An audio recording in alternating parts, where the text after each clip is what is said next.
In the days that followed the resealing of the threshold, the Arctic base entered a phase that official logs would later describe as post-incident stabilization, a phrase so clean and meaningless it bordered on obscene, because nothing about what followed felt stable to the people trapped inside the perimeter of that forgotten patch of ice, where time itself seemed reluctant to move forward, clocks drifting out of sync by seconds and then minutes, sleep cycles collapsing into fragmented hallucinations, and memory behaving like a faulty recording, replaying moments that had not happened or rearranging those that had. And Colonel Harker quickly realized that the mission had not ended with the closing of the door, but had merely shifted form,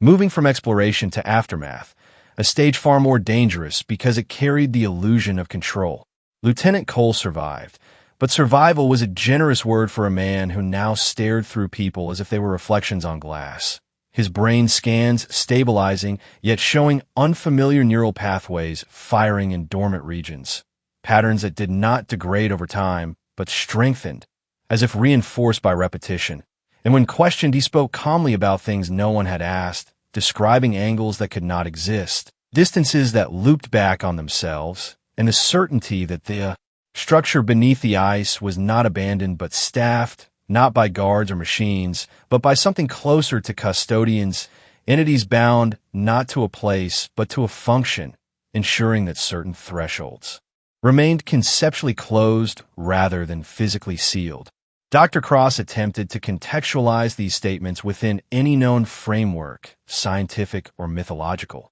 but found that both failed her equally, because the more she listened, the clearer it became that Cole was no longer recalling experiences, but accessing a reference, as if part of his mind had been granted read-only privileges to a system that did not distinguish between memory and space. High Command's response arrived not as a delegation, but as silence, a deliberate absence of instruction that forced Harker to rely on contingency doctrines designed for nuclear accidents and biological breaches, none of which addressed the possibility of cognitive contamination. And so the base was locked down, flights suspended, data quarantined, and everyone inside informed that extraction would be delayed indefinitely due to weather conditions that no longer existed. Outside the perimeter, the Arctic behaved normally again, satellites reporting nothing unusual, ice reforming over the drill site with unnatural speed, erasing evidence of the shaft, as if the environment itself were complicit in restoring secrecy.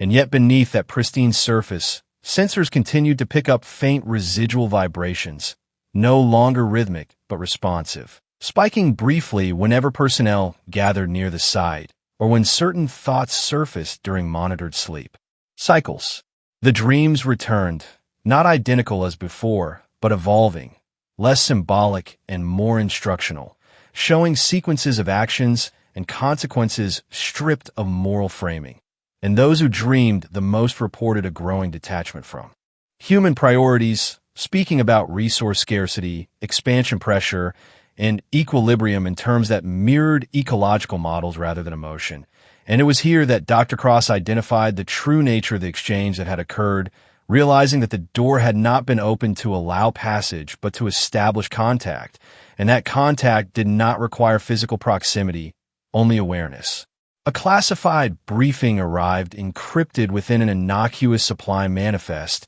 outlining historical incidents that suddenly made terrible sense. Unexplained disappearances of polar expeditions, abrupt collapses of ancient cultures during climatic shifts, and recurring myths of watchers beneath ice or stone, all now reframed as moments when thresholds have been brushed too closely, prompting subtle corrective actions rather than overt intervention. And the conclusion of the briefing was blunt, stating that the Arctic structure was not unique, merely accessible, and that human technological progression had reached a point where such access was becoming increasingly difficult to prevent. As paranoia crept through the base, trust eroded, with soldiers reporting each other for unusual behavior, for asking the wrong questions, for spending too much time staring at the ice, and one engineer was quietly sedated and confined after insisting that the structure was not beneath them at all, but around them, intersecting their reality at angles they could not perceive. And when Dr. Cross reviewed his notes, she found diagrams eerily similar to those Cole had drawn in his lucid moments, suggesting convergence rather than delusion. Colonel Harker requested extraction again, citing psychological degradation and mission compromise, but the response he received came from an authority so far removed it did not bother to disguise its intent, instructing him to maintain observation until further notice and reminding him that containment sometimes required proximity rather than distance, a statement that chilled him more than the Arctic ever could, because it implied acceptance, not of the risk to his people, but of the inevitability of what they had encountered. The breaking point came when the base's internal surveillance system flagged an anomaly, footage showing a section of ice within the perimeter subtly deforming, not cracking or melting, but bending inward like fabric under pressure. And when a small team was dispatched to investigate, they returned shaken, reporting that their instruments read normal conditions while their senses screamed wrongness. And one of them whispered that he had felt the same presence there as at the door, faint but unmistakable, as if the boundary was no longer localized. Dr. Cross convened an emergency session, laying out a theory that would later be classified as dangerously speculative, proposing that the structure was not a single containment site but a node, part of a distributed system designed to manage transitions on a planetary scale, and that by opening the door they had not triggered an invasion but had announced readiness, signaling that humanity was approaching a threshold it did not yet understand, and that the response so far had been restraint, not because of benevolence, but because premature intervention would destabilize both sides. As the sun finally rose for the first time since their arrival, casting pale light across an ice field that looked unchanged to any outside observer, Colonel Harker stood alone near the former drill site, aware that the ground beneath his boots was no longer just frozen water but a point of contact, and that the silence around him was not emptiness but attention, focused and patient, waiting not for another mistake, but for the slow, inevitable progression of a species learning that some doors, once acknowledged, never truly close again. The extraction order never came,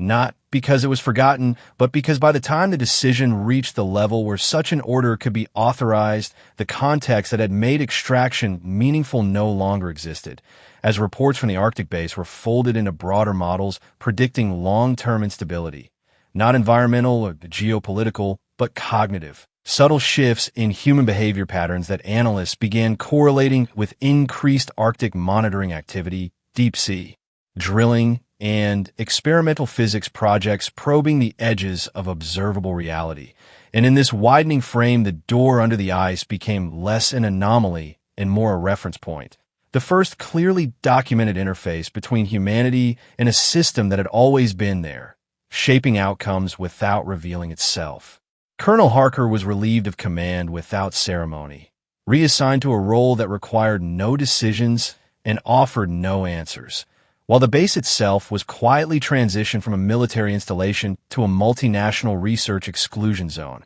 its true purpose buried under layers of climate science justifications. And Dr. Evelyn Cross found herself both indispensable and imprisoned by her knowledge, escorted from briefing to briefing, where she repeated the same conclusion to different faces, that the encounter had not been a warning or a test, but an acknowledgement, and that acknowledgement changed the equation permanently. Lieutenant Cole was transferred to a medical facility that officially specialized in neurological trauma, though its architecture and staffing suggested a different mandate entirely, and over time his condition stabilized into something disturbingly functional, his ability to predict system failures and model complex spatial problems exceeding that of advanced software, as if his mind had learned to borrow processing logic from somewhere else. And while his handlers framed this as a breakthrough, Cross recognized it as a side effect of proximity, a faint echo of the same access that had allowed the door to respond, now embedded in human cognition. Around the world, small, unconnected anomalies began to surface, research teams reporting instruments that behaved differently when certain questions were asked, AI systems producing solutions that optimized for variables no one had defined, and individuals experiencing vivid, shared dreams of corridors, thresholds, and the sensation of being measured rather than threatened. All dismissed as coincidence because no single event crossed the threshold of alarm, yet taken together forming a pattern. Too consistent to ignore. Within classified circles, a new doctrine emerged quietly, one that abandoned the language of defense and offense in favor of coexistence and calibration, acknowledging that humanity had entered a phase where observation itself carried weight, and that reckless curiosity could trigger responses that would not look like invasion or destruction, but correction.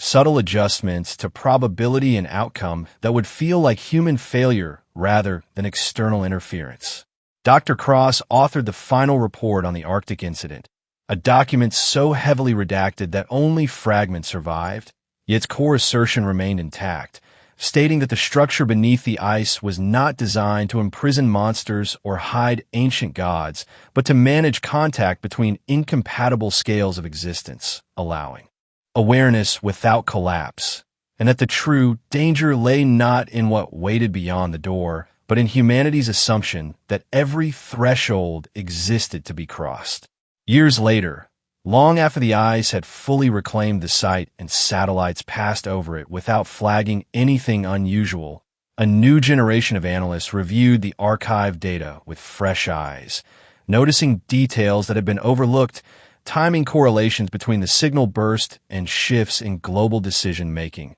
moments where conflicts that escalated inexplicably or technological races stalled without clear cause, as if unseen hands were applying gentle pressure to keep the system within survivable bounds. In private, Cross allowed herself a conclusion she never shared publicly, that the custodians Cole had described were not guardians in the moral sense, but regulators, maintaining equilibrium across a landscape of possible futures, and that humanity's value to them lay not in dominance or ingenuity, but in unpredictability, of variable worth preserving as long as it did not destabilize the whole. On a clear Arctic night decades after the mission, a single sensor buried deep beneath the ice registered a familiar pattern, a brief alignment of vibrations that matched no natural process, and then settled back into silence, not as a call or a response, but as a confirmation that awareness persisted on both sides of a boundary now understood,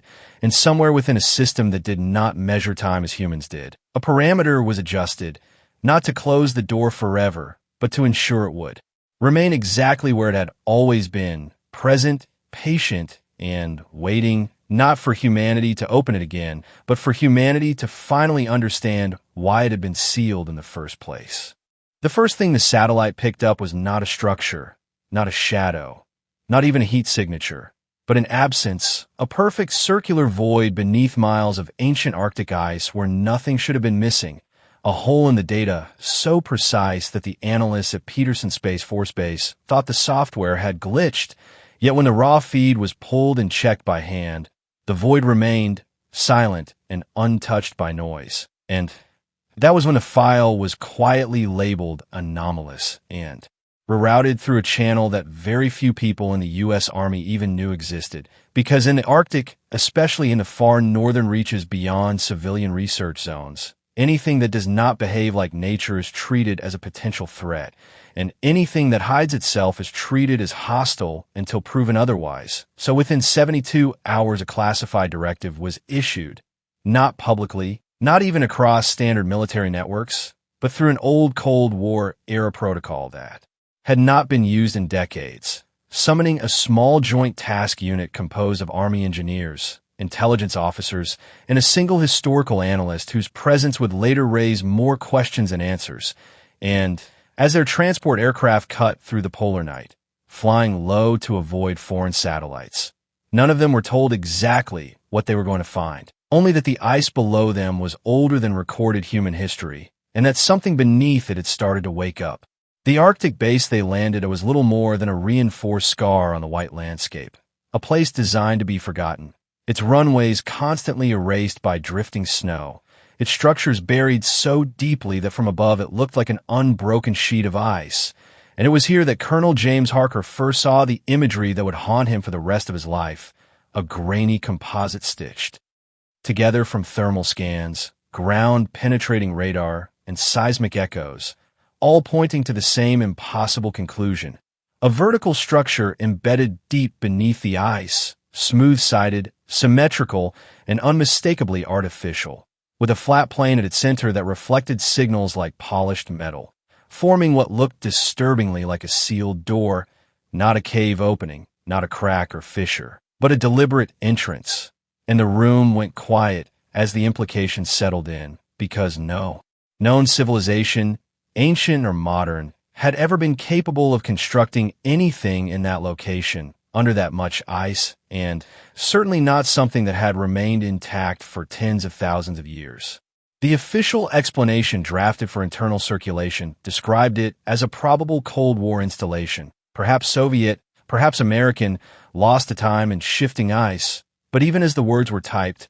everyone in that room knew it was a lie, because the depth was wrong, the geometry was wrong, and most unsettling of all, the structure appeared to predate the ice itself, meaning it had been there before the Arctic froze into what it is today, a fact that quietly broke several accepted models of Earth's climatic and human history. As drilling equipment was prepared and seismic sensors were deployed, strange secondary readings began to appear, faint but consistent vibrations emanating from the structure at regular intervals. Not random like tectonic stress, but patterned, rhythmic, almost like a pulse. And when a junior technician nervously joked that it looked like a heartbeat, no one laughed, because the rhythm matched nothing natural and worse. It had not been present in older satellite data, suggesting that whatever lay beneath the ice had only recently begun to emit signals strong enough to be detected. Over the next several days, as the polar night stretched on and the sun never rose, the team worked in a state of mounting unease, drilling slowly through layers of ice that grew denser and clearer the deeper they went. Ice so old it trapped unfamiliar atmospheric compositions, bubbles containing air that did not match any known epoch. And when the drill finally broke through into empty space, the sound that came back through the borehole was wrong. Not the hollow echo of a cavern, but a muted, dampened resonance, as if the walls beyond were designed to absorb vibration. And that was the moment command escalated the mission from reconnaissance to containment. A remote camera was lowered first, its feed crackling as it descended through the narrow shaft, revealing smooth, dark surfaces that reflected no light, surfaces etched with faint linear patterns that did not resemble any known language or symbol system. And then the camera reached the flat plane, the so-called door, and stopped because there was nowhere else to go. And for several long seconds, nothing happened. Until, without warning, the camera feed distorted, the image warping as if the lens itself were bending, and a low-frequency interference flooded the audio channel, forcing the technicians to rip off their headsets as nausea and vertigo spread through the room. The interference stopped as abruptly as it began, leaving the feed intact, but altered because now the door was no longer inert. Thin lines along its surface glowed faintly, responding not to touch, not to heat, but seemingly to observation itself. And it was then that the historical analyst, Dr. Evelyn Cross, spoke for the first time since arriving, quietly stating that she had seen similar patterns before, not in the Arctic, not in any military archive, but carved into stone tablets recovered from a site in eastern Anatolia, tablets that predated Sumerian writing and depicted a world locked in ice, with figures standing before a great sealed threshold beneath a starless sky. Her comment was officially ignored, logged as speculative. Yet later that night, Colonel Harker reviewed her SEAL credentials and realized she had been attached to more black site recoveries than any civilian academic had a right to be, stretching back to the late 1990s, always appearing at the edges of discoveries that never reached the public record. As the decision was made to widen the shaft and prepare for manned descent, the Arctic began to behave strangely. Localized temperature fluctuations occurred around the drill site, compasses drifted off true north, and satellite communications suffered brief blackouts that were carefully explained away as solar interference, even though space weather reports showed nothing out of the ordinary. And then there were the dreams, reported quietly at first, then more frequently, soldiers and engineers alike describing the same imagery, a vast, dark corridor, a distant light, and the overwhelming sensation of standing before something ancient that was not asleep, but waiting. And when one engineer resigned on the spot after waking up screaming about voices beneath the ice, command dismissed it as stress, because admitting anything else would have meant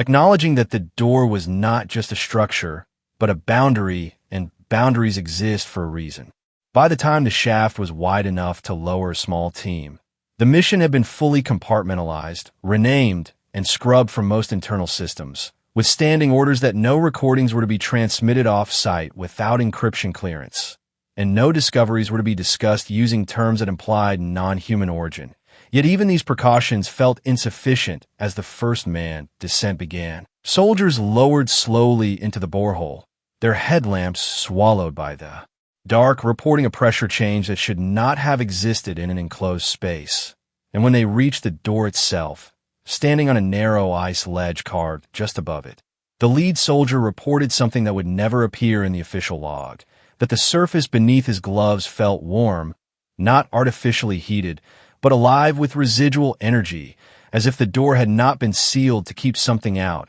but to keep something in. And as they prepared to place sensors along its surface, the rhythmic vibrations increased, syncing not with machinery, but with the soldiers' own heart rates, rising and falling in eerie unison. And far above them, unnoticed by anyone at the base, a distant satellite registered a brief, precise signal burst originating from the drill site, shooting straight up through the atmosphere into deep space. A signal that did not match any known human technology, marking the exact moment when whatever lay beneath the Arctic ice became aware that it was no longer alone. The signal burst lasted less than a second, yet its consequences unfolded slowly, like a fracture spreading through glass. Because within minutes of the anomaly being logged by an automated early warning satellite, the data vanished from the primary network, overwritten by a higher clearance authority that did not identify itself. And by the time technicians noticed the gap, the moment had already been sealed behind layers of deniability. While down at the Arctic site, the team felt none of that bureaucratic movement and instead experienced the far more immediate reality of the door responding to their presence. The vibrations growing stronger as the soldiers steadied themselves on the ice ledge, their breath fogging inside helmets as temperature sensors contradicted what their bodies felt, reading sub-zero while their skin registered warmth. And it was in this dissonance that the first mistake was made, because Lieutenant Aaron Cole, tasked with placing the surface sensors, pressed his gloved palm flat against the door for just a fraction of a second longer than protocol required, later insisting he had not done it consciously, only that the surface had seemed to pull at him. And the moment his hand made full contact, the glowing lines along the door rearranged themselves, flowing like liquid geometry into a new configuration that sent a shockwave through the shaft, knocking ice loose above and forcing an emergency halt to the descent, while Cole screamed over comms that something had moved beneath his hand, not a mechanical shift, but a response like muscle flexing under skin. Back at the command module, alarms flared and power fluctuated as systems briefly rebooted themselves without instruction, and Dr. Evelyn Cross felt a cold certainty settle in her chest,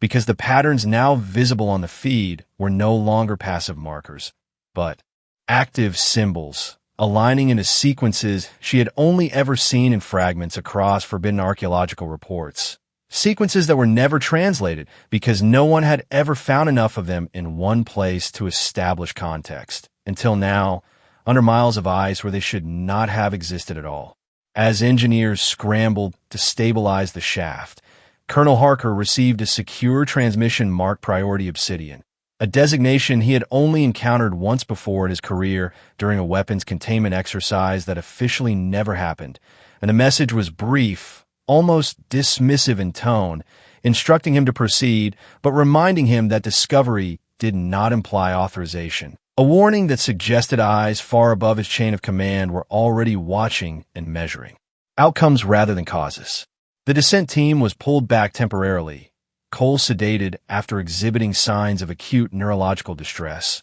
His speech slurred and his pupils dilated as he whispered about a corridor extending beyond the door, about depth that did not make sense, and about a sound like wind moving through something hollow yet vast. And although medics attributed his condition to hypoxia and stress, brain scans taken hours later would reveal activity in regions associated with memory recall and spatial navigation firing, as if he were physically moving through an environment while lying completely still. Over the following cycle, as the base remained locked in perpetual darkness, the Arctic itself seemed to lean closer, storms forming without warning, winds howling across the ice in patterns that interfered with audio equipment, producing low-frequency hums that matched the vibrations from the door almost exactly. And when this correlation was pointed out, the data was flagged and archived rather than discussed, because acknowledging a link between environmental behavior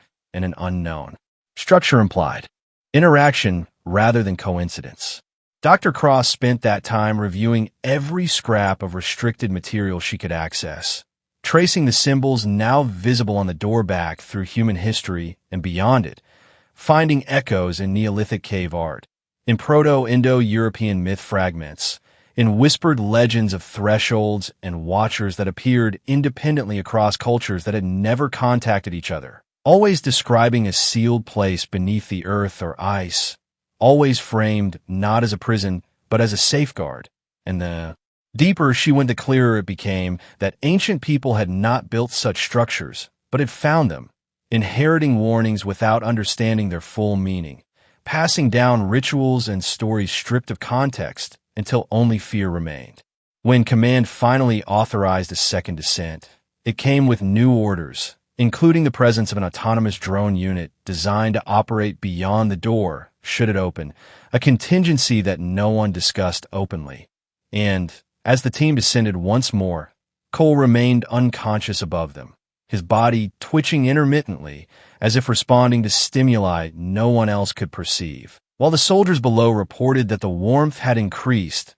the door now radiating a steady heat that melted the surrounding ice just enough to create a shallow basin, exposing more of its surface and revealing that what they had thought was a flat plane was in fact slightly curved inward, like the inside of a vast shell. The drone was deployed first, its articulated limbs extending as it approached the glowing surface, and when its sensors made contact, the door responded instantly, the symbols flaring bright enough to saturate the camera feed before collapsing inward, not opening in any conventional sense but unfolding, layers sliding past each other in silence, revealing not darkness but a soft, diffuse light that seemed to originate from nowhere and everywhere at once. And for a moment no one moved, frozen by the sheer wrongness of space that did not obey perspective, because the corridor beyond appeared both narrow and infinite, receding without diminishing,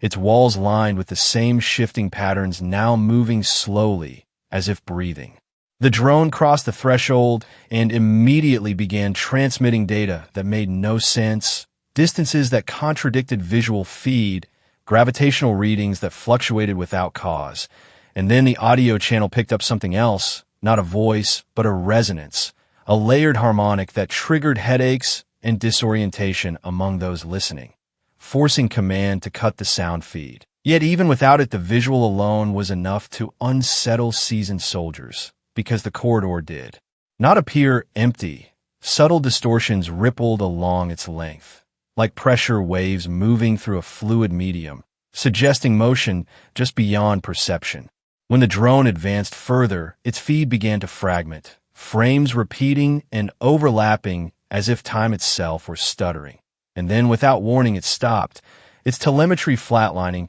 while the visual feed remained fixed on a point ahead where the corridor widened into a vast chamber, within which stood shapes that could not be clearly defined, towering forms that seemed to exist partially outside the visible spectrum. And it was then that Dr. Cross, watching from above, recognized the configuration from a broken tablet she had once dismissed as symbolic, realizing too late that it had been a schematic, not of a temple or tomb, but of an interface, a meeting place designed for entities that did not experience reality the way humans did. As panic threatened to override discipline, Colonel Harker made a decision that would later be dissected by people who had never set foot on the ice, ordering the descent team to hold position rather than retreat, because retreat assumed the door could be closed again, and no one could say with certainty that it would respond the same way twice. And as they waited, the door behind them remained open, its symbols dim but active, the vibrations now settling into a slow,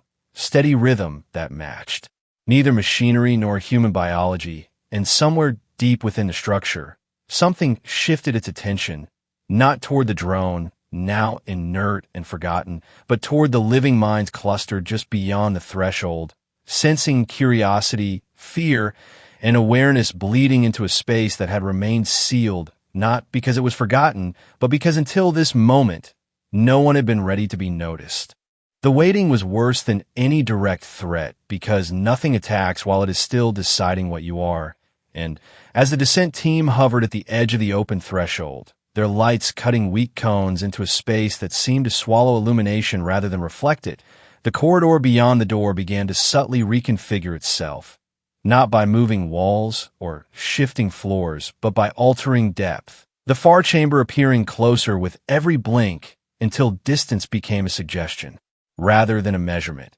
And it was at this point that Sergeant Miguel Rios, a combat engineer with 2 decades of field experience, reported a sensation of being observed from multiple angles at once, not watched in the human sense, but assessed, as if the structure itself were parsing their presence the way a system parses data, and above them the base lost external communications entirely, not in a sudden blackout, but through a gradual erosion, signals degrading into static timestamps. Drifting GPS coordinates sliding several meters at a time, subtle enough to be dismissed individually, but catastrophic in aggregate. Colonel Harker ordered the team to anchor themselves and maintain visual on the door, yet the concept of front and back was already losing coherence because the threshold no longer behaved like an entrance but like a membrane, the space beyond bleeding into their own until the ice ledge felt less like solid ground and more like a pause between states.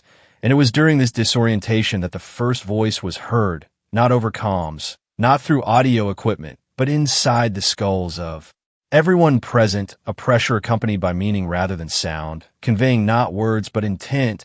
a single overwhelming question that cut through fear and training alike, asking not who they were, but why they had come, and the impact was immediate. Soldiers dropping to one knee, hands clutching helmets as if to contain their thoughts, while biometric monitors spiked wildly, registering stress responses that bordered on shutdown. Back above the ice, Lieutenant Cole convulsed awake, ripping free of restraints with a strength that surprised the medics, screaming that they needed to step back, that the door was not a door, but a filter, and that opening it without understanding the exchange it demanded was like shouting into deep water and waiting for something to answer. Yet his warnings were lost in the chaos, as command scrambled to regain control of systems that no longer responded predictably, and Dr. Cross realized, with chilling clarity, that the structure had not been dormant but idle, waiting for an input threshold to be crossed, and that human curiosity had just satisfied the minimum requirement. The voice returned, stronger this time, carrying fragments of imagery into their minds, visions of a world locked in ice under a sky unfamiliar, constellations out of place, massive shapes moving beneath frozen seas, and figures standing at the threshold long before modern humans existed, figures who did not build the door but learned to seal it, not with force but with agreement, an understanding that some boundaries were maintained not by walls but by mutual disinterest, and that disinterest had just been broken. Sergeant Rios, fighting through the mental pressure, raised his weapon and aimed it at the corridor in a reflexive assertion of control, and the response was instantaneous. The space itself reacting as if the concept of hostility had been introduced, patterns along the walls flaring violently, the vibrations surging into a chaotic resonance that sent shockwaves up. The shaft cracking ice and triggering alarms at the base, while Rios collapsed screaming, his weapon torn from his hands by a force that did not push or pull, but simply removed it from relevance, the rifle clattering uselessly onto the ice behind him. In that moment, discipline finally gave way to fear, and the team attempted to retreat, only to discover that the door no longer recognized the direction they thought they were moving, the threshold shifting relative to them, so that every step backward felt like moving sideways through a dream, and above them the ice began to melt in irregular patterns. Not from heat, but from structural failure, as if the laws holding it together were being selectively relaxed. Dr. Cross, watching the feeds fragment and overlap, understood that the interface was responding to cognitive states rather than physical actions, and she began to speak directly to it, not through a microphone but aloud, articulating concepts of restraint, of ignorance, of unintentional intrusion, drawing on the fragmented rituals she had studied for years. And to her surprise, the chaos eased, the vibrations settling once more into a steady rhythm as the structure recalibrated the corridor, stabilizing enough for the team to regain footing. And for a brief moment, it seemed as though disaster might be averted. That moment ended when the drone feed reactivated on its own, showing movement within the far chamber, the towering shapes now closer, resolving into forms that suggested symmetry without humanity, configurations that hurt to look at directly as the brain struggled to impose familiar geometry onto something that did not conform, and the voice returned one final time, no longer questioning, but informing, conveying that the exchange had been acknowledged, that observation had been reciprocated, and that containment was a concept bound to scale and perspective, neither of which favored the observers. Colonel Harker, faced with the collapse of every assumption that had guided the mission, issued an order that would later be classified above his clearance, instructing the team to mark the threshold and withdraw regardless of cost, because whatever lay beyond was not a target, not a weapon, and not an enemy in any conventional sense, but a presence that did not need to cross into their world to change it. And as the soldiers fought their way back through a space that resisted definition, the door began to fold back into itself, layers sliding into place with a finality that felt less like closure and more like a decision, sealing the corridor and cutting off the last visual of the chamber, leaving behind only the curved surface embedded in ice, now dark and inert, as if it had never opened at all. When the shaft finally stabilized and the team was pulled back to the surface, the Arctic fell unnaturally silent, the storms dissipating as quickly as they had formed, systems rebooting into a fragile normalcy. Yet no one felt relief, because they all carried with them the lingering sense of being remembered. And far beyond the ice, in a region of space no human telescope was pointed toward, something shifted its attention, adjusting parameters that had remained unchanged since before the first ice age, not in anger or haste, but in response to a signal it could no longer ignore.